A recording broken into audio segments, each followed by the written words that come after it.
E Dé, queria começar falando, ilustrando aí, uma situação que eu passei esses dias, tá? Tava tomando café numa cafeteria e tô ouvindo uma mesa do lado falando de finanças, de investimentos. Umas meninas ali falando de investimentos e, claro, né, parece que atrai, a gente já fica meio ouvindo assim. E uma das meninas estava contando que começou a investir, né, para as amigas, e elas não sabiam muito de investimentos e tal. E ela me solta a seguinte frase: ai, gente, olha, é chato, eu não gosto. Sabe o que que eu queria? Eu queria chegar pro cara lá da corretora que está me assessorando e falar assim: meu filho, eu quero comprar um carro daqui a um ano, eu quero viajar daqui a dois. Me fala o que que eu tenho que fazer que vai atender isso aí. Eu olhei para o lado e falei assim: não acredito. Não acredito que na falta de conhecimento técnico dela, ela solta uma pérola dessa. Que muita gente que estuda e muito não chega nesse ponto, né? Aí eu falei, ah, não, vamos abrir o assunto com isso aí, com o André. Pois é, na verdade, isso assim também acontece de vez em quando comigo, de sentar na cafeteria e ouvir o pessoal falando sobre essas coisas, né? A última que eu me lembro, eu estava até aí em Vila Velha, num café, e só que alguém estava explicando a alguém a como fazer investimento em opções binárias, né? Que é aquela maneira de Nossa, você perder todo o dinheiro muito rápido. Então, eu me lembrei por causa disso aí.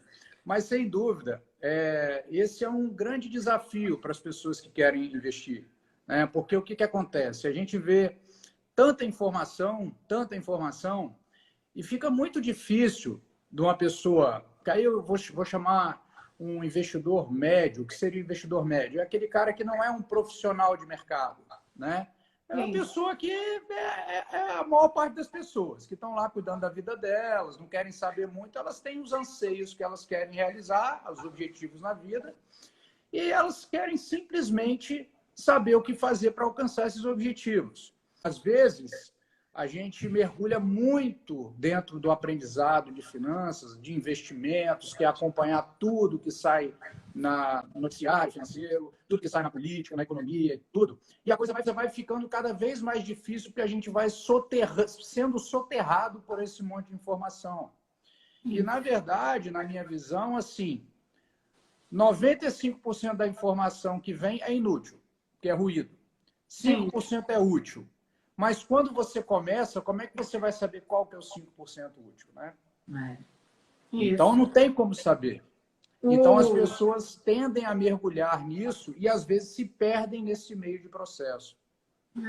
O Graham tem aquela frase lá do livro, né? Que você deve ter passado e repassado no grupo de estudos, que ele fala: o mercado é bipolar, cuidado com ele. Mas ele conhece muita gente também, não vou ignorá-lo, né?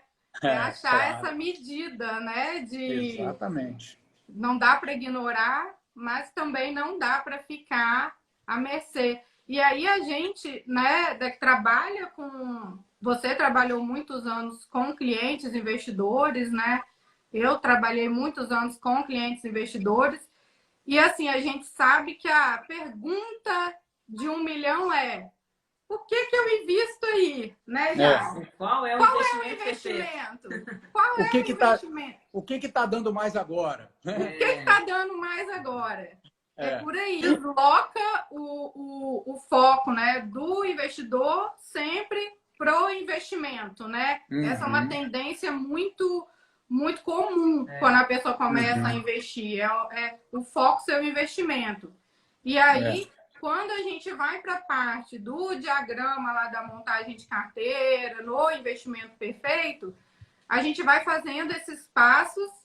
E que é outra coisa engraçada, que eu não sei se vocês percebem isso também.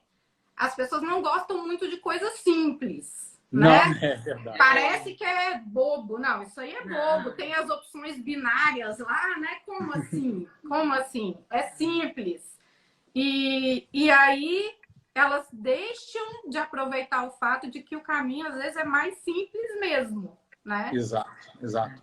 Na verdade, eu acho que tem alguns caminhos disso aí. Eu acho que todo mundo passa por uma trajetória de, num determinado momento, consumir muita informação e muito aprendizado. Porque, assim, ao contrário de tudo que a gente vive na nossa vida, né, a gente é meio contraintuitivo você achar que se você não estudar mais, você não se aprofundar, você não vai melhorar a sua performance, né? É contraintuitivo. Só que isso pode acontecer em finanças, em investimentos, e acontece, na verdade. Então, eu percebo que, assim, existem aqueles investidores que podem adotar estratégias simples logo no início. Por quê? O que salva eles e leva eles a fazer isso? Ah, eu não gosto desse negócio, eu vou aprender o básico e acabou, não quero saber de nada. E vou cuidar do meu trabalho e vou mandar dinheiro todo mês para juntar aí, fazer minhas coisas e tudo bem. Tem aquele que passa por todo o processo de estudo, aprendizado, vai lá, aprende todos os jargões do mercado, lê todas as informações, fica viciado, compra os relatórios, compra tudo, passe, não sei o que, estuda, lê tudo, e no final ele chega à conclusão que essa ideia simples aqui pode atendê-lo também. E talvez até melhor. E aí não é melhor só em termos de que é mais fácil, mas também até mesmo em termos de resultado. De rentabilidade, né? Que todo mundo quer. É muito contraintuitivo. Mas se você parar para pensar, aconteça o que acontecer, não existe nada no universo que a gente possa estudar mais e isso nos dê uma condição de antever futuro. Então, por mais que a mãe de Ná estude, ela não vai antever o futuro. Ela não vai fazer previsões exatas, perfeitas sempre. Não dá. Então, é diferente. As pessoas às vezes falam assim, poxa, mas se eu sou um engenheiro e eu construo uma ponte, eu sei o tipo de carga que aquela ponte suporta e que se for mais acima disso, ela pode cair. Mas isso é um sistema fechado. Não tem infinitas variáveis que somos nós, 8 bilhões de pessoas interagindo a cada minuto e movimentando a economia. Então, é imprevisível mesmo. Então, eu acho que a grande coisa que a gente tem que perceber é que, assim, diante da incerteza, que é um fato, como eu invisto? Então, não é aquela coisa de achar que eu vou adivinhar o que vai render mais. É ao contrário, é sabendo que será impossível para mim adivinhar, só se for por sorte. Partindo dessa premissa, né? Partindo dessa premissa, que é inviável, é impossível saber, então como eu tomo decisões? Então aí a gente começa a falar muito da ideia de ter um método, né? Porque senão, toda vez que a gente vai tomar decisão, a gente tem um monte de vieses, um monte de falhas cognitivas que vão nos atrapalhar no processo de decisão e tem um material amplo de economia comportamental aí, nas últimas 4 décadas sendo produzido, desde a década de 70. Então, o grande lance que você mencionou, o diagrama, eu acho que tem que ser assim. Acho muito saudável que o investidor aprenda tudo do mercado, tem que se informar, até para aprender as coisas, os jargões e tudo, mas tem que chegar uma hora que você se dedique e depois você começa a ter métodos para tomar, porque você não pode se aprofundar nisso a vida toda. Afinal de contas, se você é um dentista, digamos, você tem que continuar evoluindo na sua profissão. Não é ficar aqui achando que você vai... Não, porque o mercado financeiro é onde a gente guarda o dinheiro que a gente ganhou. Não é o lugar que a gente vai fazer o dinheiro. Fazer o dinheiro é no trabalho, na profissão e tal. Então, a ideia de ter um método é justamente a gente não ficar perdendo tempo com essa... Parece uma oscilações. Nuvem, né? Oscilações e enxurrada de informações que aparece que a gente não consegue processar. É impossível processar as informações que chegam a cada minuto.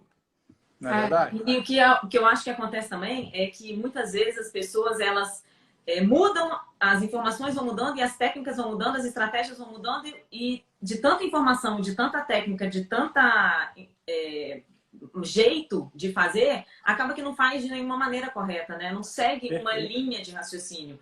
Nem que a linha não fosse a mais correta, mas acaba que o pior de tudo é você mudar as linhas de raciocínio no decorrer da vida, né? Dos investimentos. Aí você vai perdendo em tudo normalmente. Perfeito, porque aí você não tem um racional de decisão. Você está decidindo conforme o vento.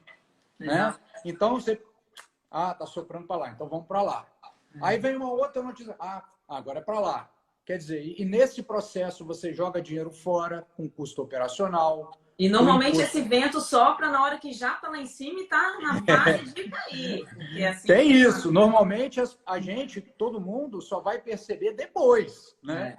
Então, quando a gente fala em investir, a gente está pensando em futuro. E aí a gente olha o passado com a ideia de que uma coisa não tem nada a ver. Tem nada a ver, né?